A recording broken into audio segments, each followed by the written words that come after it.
What's up, everybody, and welcome to the Links and Locks podcast, the DFS version. I'm Jason Sobel from GolfBet. He is Len Hochberg from RotoWire, and it is a big week, the Players Championship.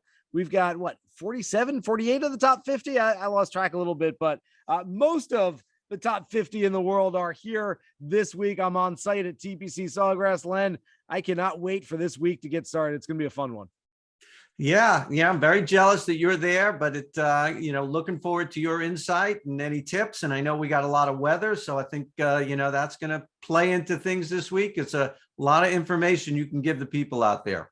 And before we get into looking at some of these salaries on DraftKings this week, let's talk a little bit about that weather. I'm sitting outside it. It's just after 6 p.m. on Monday evening, and it keeps looking like it's going to get dark and then doesn't quite rain, just drizzle a little bit, but we're going to get some serious rain, some serious thunderstorms, not just early in the week, but Thursday and Friday, it looks like as well. It's going to dump here, but Saturday and Sunday, it might like a little like it did for the Arnold Palmer Invitational, just much cooler. Temperatures in the low to mid 50s, but a 2 to 3 club wind around this place. And we could see a huge leaderboard shift, very much like we did this past week at Bay Hill.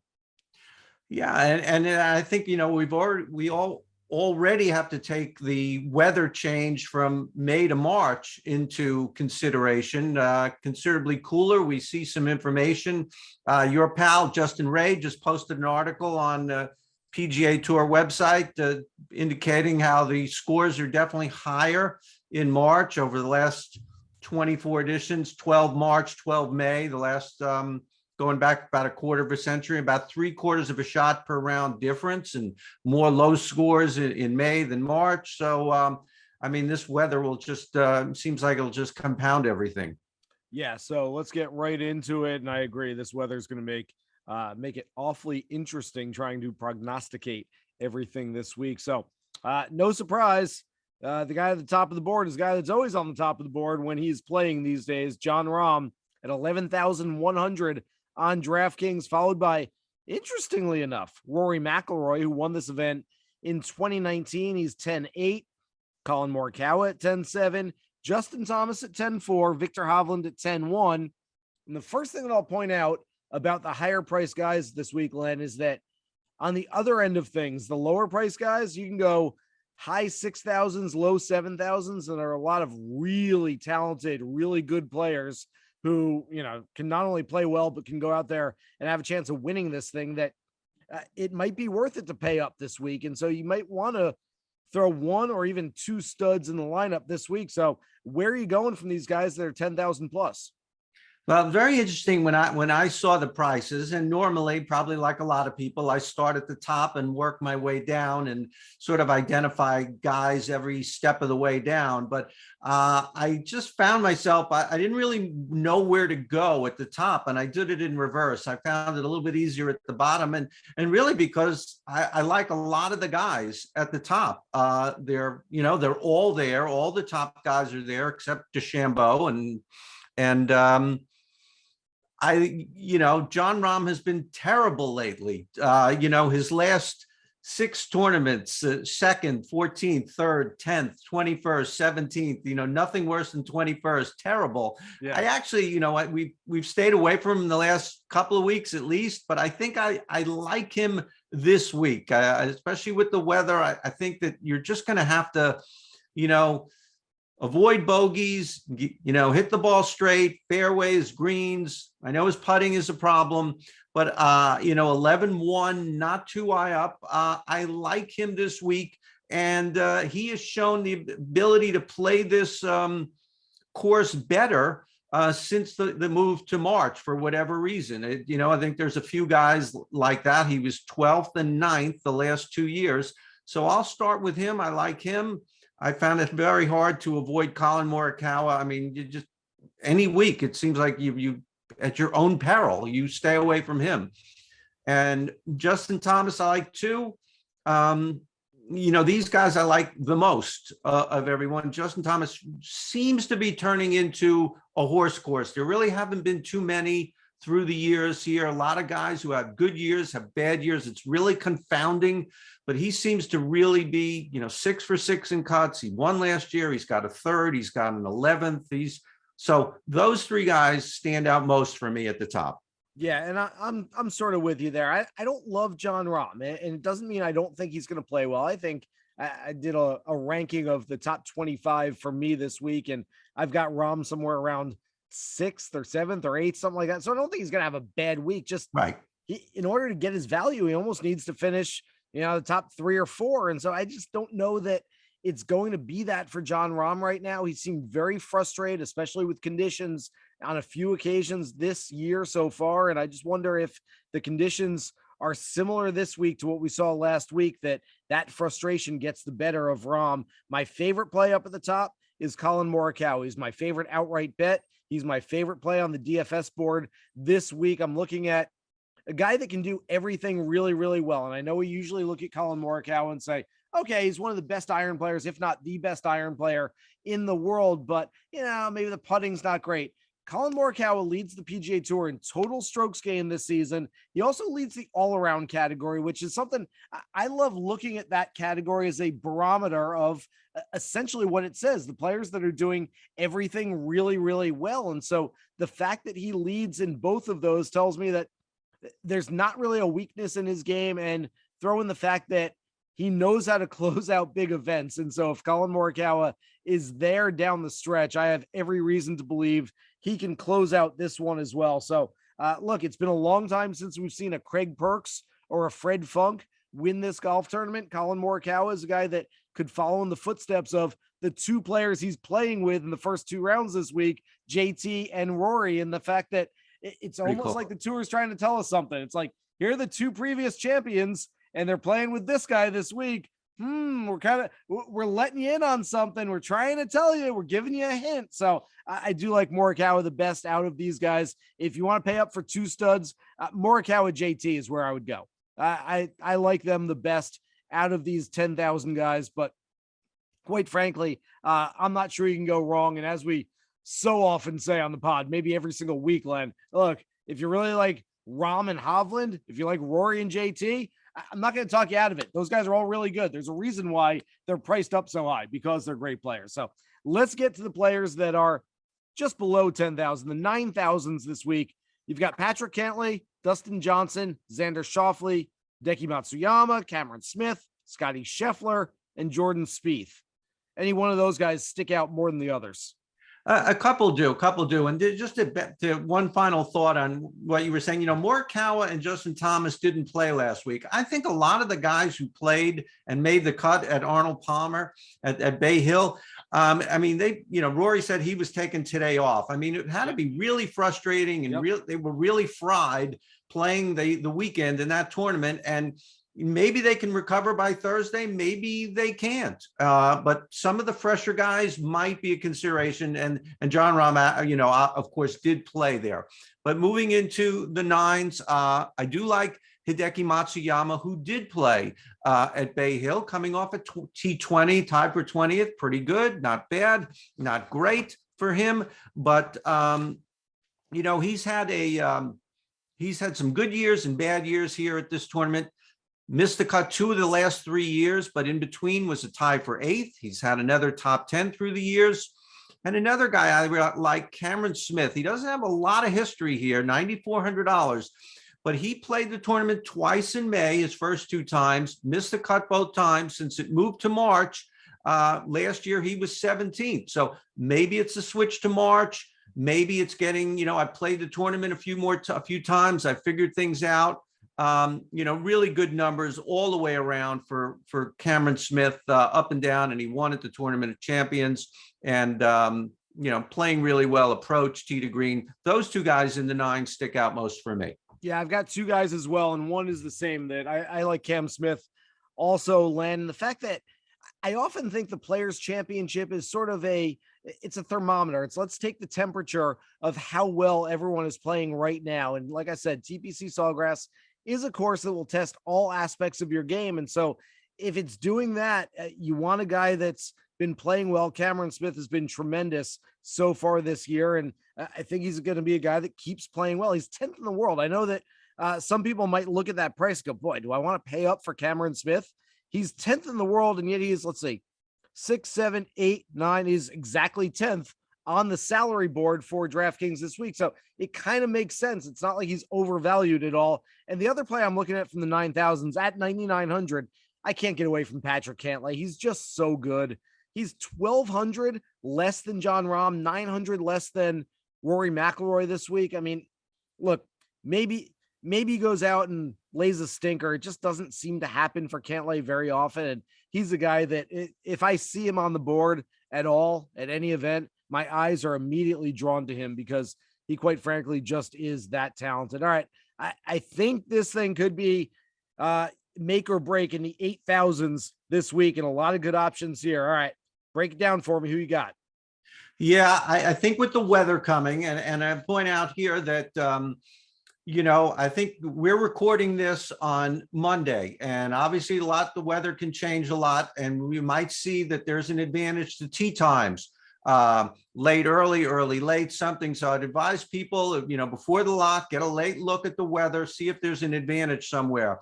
But I bring that up because the first two guys I'm going to mention are guys I've mentioned, I know at the Honda and maybe again last week, kind of boring guys who get from point A to point B as economically as possible. They avoid bogeys. I think that's going to be a big thing, bogey avoidance this week, especially if the wind is going with all the water. Starting out 8,800, Daniel Berger. Seems to be healthy. He was fourth at the Honda. His little injury thing is presumably in the past. He was ninth here last year, and he's played 19 times, including last year's players, top 10, almost half of those. I mean, he's really the quietest, I think, of all the big guys, literally and maybe figuratively as well. Yeah. He just doesn't seem to make a big splash out on the course, fourth in bogey average on tour this year, 8,300. Did a little better for me last week than the week before. Sung J M missed cut at the Honda, really killed me. 20th that last week. Okay, pretty good. I think he's like first or second in bogey average. Played this track well in the past on occasion. And 17th last year, his second visit, and way down at 8,200. And I think this price has really surprised me. Adam Scott. We know Adam Scott plays well here just about every year. And we saw his DraftKings sportsbook price only 30-1, which does not, that's Cam Smith is 30-1 up at 9,400. Well, Adam Smith is 30-1 way down at 8,200. So I think he plays well here, and he's playing pretty well. I think he's probably going to be wearing maybe a brown sweater and a brown hoodie this week. It could be with the cold weather. But he just seems like, I imagine he'll be popular at 8,200, but seems very favorably priced. Great track record here, and he's played it 20 times. Amazing for Adam Scott. All right, I'm going to go back to the first 2 year picks. Berger and Sung Jae. Really, Len? That's exactly who I've got. I love both of those guys this week, and I especially love them at those prices. I've got them both finishing top 5 this week. I think they're really strong plays. Again, just good, solid ball strikers, guys who, if the conditions start getting tough on Sunday, I don't see them out of the mix at all. I think they can grind out some pars. Yes, I know it got tough on Sunday at the Honda, and Daniel Berger certainly didn't play his best golf, but I say it all the time. Those experiences really just steal a player for the next time they're in that position. And so Daniel Berger certainly learned something from being the 54-hole leader and not getting it done just a few weeks ago. I like him a lot. Also from the 8,000 range, I'll just throw in, I like Louis Oosthuizen. I like Billy Horschel as well, coming off a title contention this past week at the API. But yeah, Sung Jae and Berger are my guys there. All right, 7,000s. And like I said before, you want to talk value? I mean, there is tremendous value up and down the board. And we look in the 7,000s, and boy, there's some big time names here. Yeah, I think, with close the thought with Berger and Im and some of the guys in the 8s, I think we're about to lay out. We have laid out some guys. I think we're going to lay out a few more that you could really go a balanced lineup this week. And I think we could find a winner in that balanced lineup. I think, yeah, you still have Rahm, Thomas, Morikawa, and sure, those guys are the favorites, and the chances are better that the winner will come from that group. But I'm not excluding Berger and maybe some of the other guys a little bit farther down from winning, especially if the weather really takes off. In the sevens, well, actually, I left out my bottom 8, Shane Lowry, right at 8,000. He played well at the, where was he? At the Honda 2 weeks ago, was it, when Sepp Straka won? Am I mixing up my tournaments there? He was close, seems to play well in a lot of big tournaments. He played well here last year. Got to figure he can play in the wind as well. 7,700, Matt Fitzpatrick. He's Mr. Bay Hill, Mr. Top 10 at Bay Hill. Well, he's also had some good weeks in this tournament, and he had his best week last year, 9th. He's playing very well this season, really high up putting and in strokes gained tee to green numbers.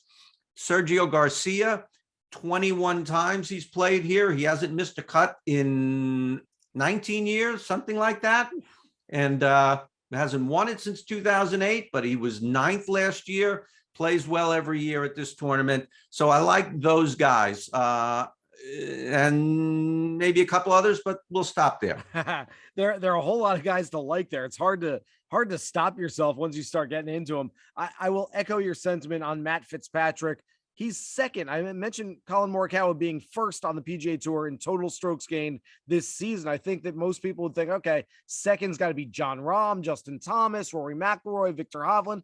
No, it's Matt Fitzpatrick who's second right now. What that tells you, again, all aspects of his game are very, very good right now. And again, coming to a place that he really likes, especially, and he told me last week when I was speaking with him on PGA Tour radio, he likes playing tough golf courses, right, likes when scoring conditions are hard. We saw it last week at API. If it gets really hard, which I think it might this weekend at TPC Sawgrass, that only plays right into his hands once again. And then a few other guys. I'll give you a 5-pack here. Sam Burns, tremendously undervalued. I think a lot of people look at those 3 missed cuts on the West Coast and say, Burns isn't playing great. This is more his type of golf. Get him back on Bermuda greens. Siwoo Kim, a Pete Dye specialist. Corey Connors showed me something last week. I think the short game and putter are coming around for Connors. Taylor Gooch had a bad Sunday, coming off a bad Sunday a few tournaments ago as well.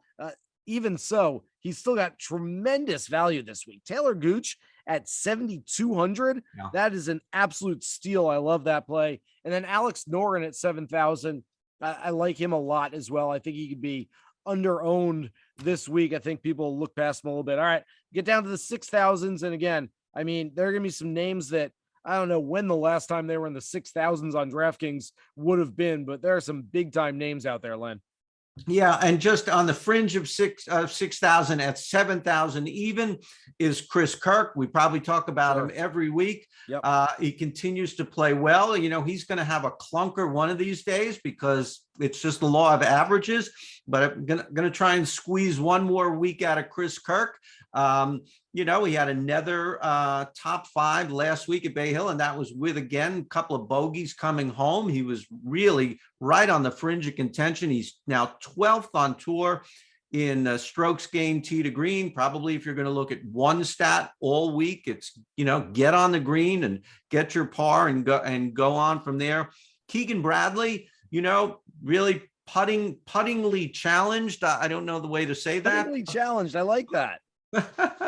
But we know he does everything else really well. He's at $6,900 and has 5 cashes in 5 2022 starts. He hasn't missed a cut. He got a couple of top 12s. He just missed qualifying for the Open Championship at Bay Hill. He was 11th. If he would have been in the top 10, he would have got in through the Open qualifying series. So he's playing very well. Brian Harmon at 6,900. Oh yeah. He's a guy who's played well the last couple of years. When you would think that the switch to March might hurt the shorter hitting Brian Harmon, but he's played well here the last couple of years. He was 3rd last year and way down at 6,500. If I'm looking for somebody to get to the weekend, Adam Hadwin, he's made 8 of 10 cuts going back to last year. His 2 misses were Riviera and Torrey Pines, really long tracks. This will be a little better. And I just read a little while before we started taping, that he is, and this is going to be the kiss of death. I'm sorry, Adam, but 20 for 20 greens in regulation on the 17th hole. He's never missed a green ever. So he's never gone on the water every time. That's what you're looking for, from 6,500. Just get your pars, move on, make it to the weekend. So Adam Hadwin, very steady. Len, you're going to have all of Canada coming after you if he puts one in the water on 17. You've absolutely jinxed him. All right. I will echo your sentiments again on Adam Hadwin and Brian Harman. Harman's got 3 finishes of 8th or better in the last 6 years at the Players Championship. 4 more guys in the 6,000s that I think have a lot of value. Emiliano Grillo, starting to play some decent golf. He's a ball striker. He's never going to be the best putter, but if it turns into a ball striking contest, I like him. CT Pan playing really well in his last couple of starts.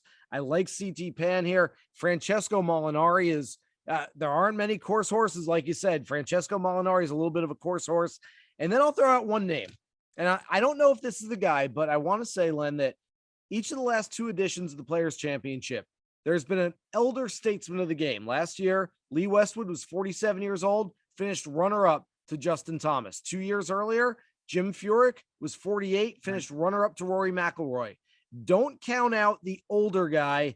I'm not sure exactly who it could be, but it's an older, sort of off-the-radar guy, but not a guy that would totally shock you. Matt Kuchar, on the 10th anniversary of winning here in 2012, hasn't played great golf lately, but kind of fits that profile of a guy who, well, he's in his 40s, but he's played well here in the past. I could see it. And so Matt Kuchar is a guy at 6,700 that I certainly will have in some lineups this week, hoping that at 2, 3, 4% owned, he could have a big week and try to make us some cash. All right.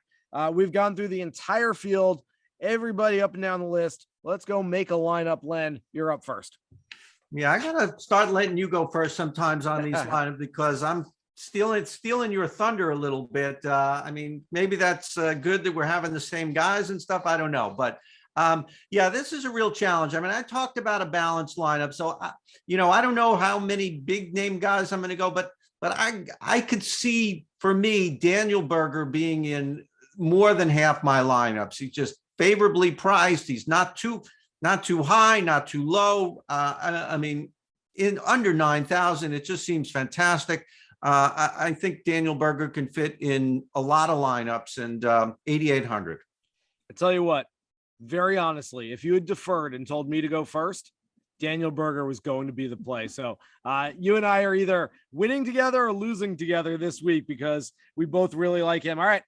I'm going to go with the guy that we both like as well. And also in the 8,000s, Sung Jae Im plays his best golf on Florida courses. He's trending very, very gradually in the right direction. Missed the cut at the Honda, tied for 20th last week at the API. But remember, he had 2 weeks off before that. This is a guy that's an Ironman on the PGA Tour, seemingly plays every single week. I think getting back into the groove and playing 3 weeks in a row, that could be the magic formula for him. 8,300 is a smash price on DraftKings this week.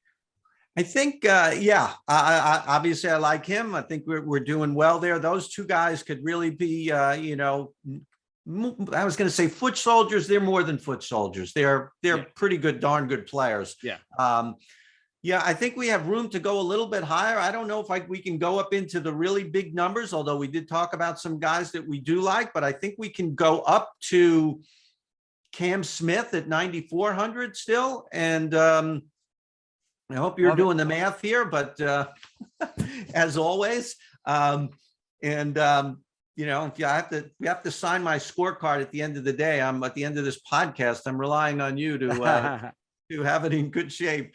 But yeah, Cam Smith, I like the fact that he was 17th last year. It's his best start here. He just seems to be getting better wherever he's just we're really seeing the maturation of a young guy. He's not that young anymore, and maybe it's taken him a few more years than like meteoric Jordan Spieth, coming in and boom. But Cameron Smith, as you said, 10th in the world. I'm going to like him a lot in the next month or so as well. Hint, hint. There he is, Cameron Smith. I get what you're saying. I don't disagree. All right. We're building a very strong balanced lineup right here, and I don't want to screw it up. So I'm going to keep that balance going with the guy that we both talked about earlier, Matt Fitzpatrick at 7,700. Nothing left to say, only that if you're putting Fitzpatrick in lineups this week, you're hoping that it gets really hard this weekend.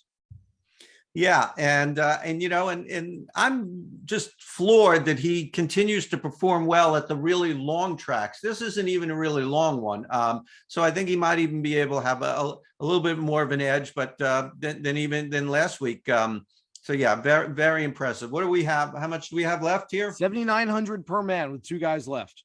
Oh my gosh, we can. Well, I'm gonna go down, and I'll let you go up.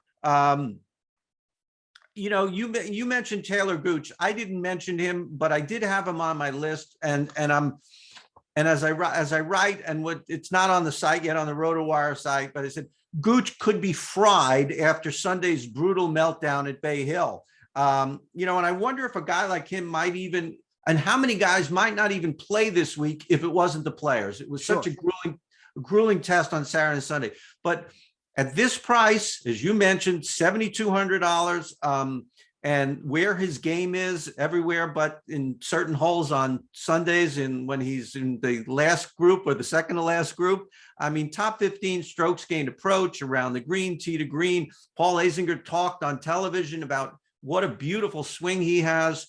If he can get Sunday's front 943 out of his head, I think he could be a good possible lineup, and maybe people are fading him because they watched him on Sunday.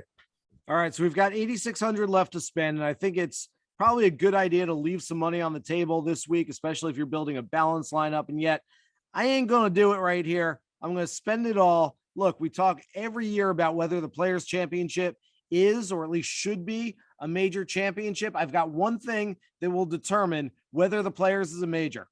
If Brooks Koepka treats it like a major, then maybe it's a major. And so Brooks Koepka there it is. Has started playing some really good golf lately. We didn't talk about him earlier on the pod, but I do indeed like Koepka. I think he'll be fired up to go out there and prove some people wrong a little bit and go out and play some good golf. So at 8,600, I think Koepka's a nice play. And that, I mean, we've talked throughout the entire pod about there being a lot of value out there. Len, we've got Berger, Fitzpatrick, Gooch, Im, Koepka, Smith. Other than this being duplicated by 1,000 other teams, I really like this lineup. Yeah, I think there really could be, even though, again, Rahm, Morikawa, Thomas, hard to look past them as someone who would win, but I think could be some winners in here. And I did love this morning how a lot of people on golf Twitter were talking how Brooks Koepka was going to be low owned, and well, at least, if you just put it on golf Twitter, no one else will see it. You'll have it all to yourself, But anyway, yeah, that was funny coming out at the last minute there. So yeah, good on you with Brooks Koepka. Yeah, I'm never great at those ownership percentages, but hopefully, nobody else picked those 6 players. That's just us, okay? Just between us and you listeners out there. So we thank everybody for listening to the Links and Locks podcast. Remember, you can find us anywhere you find your favorite podcast. Subscribe, download, rate us, and of course, listen every single week. He's Len Hochberg. I'm Jason Sobel. Thanks again for listening to Links and Locks. Here's hoping you guys hit the green.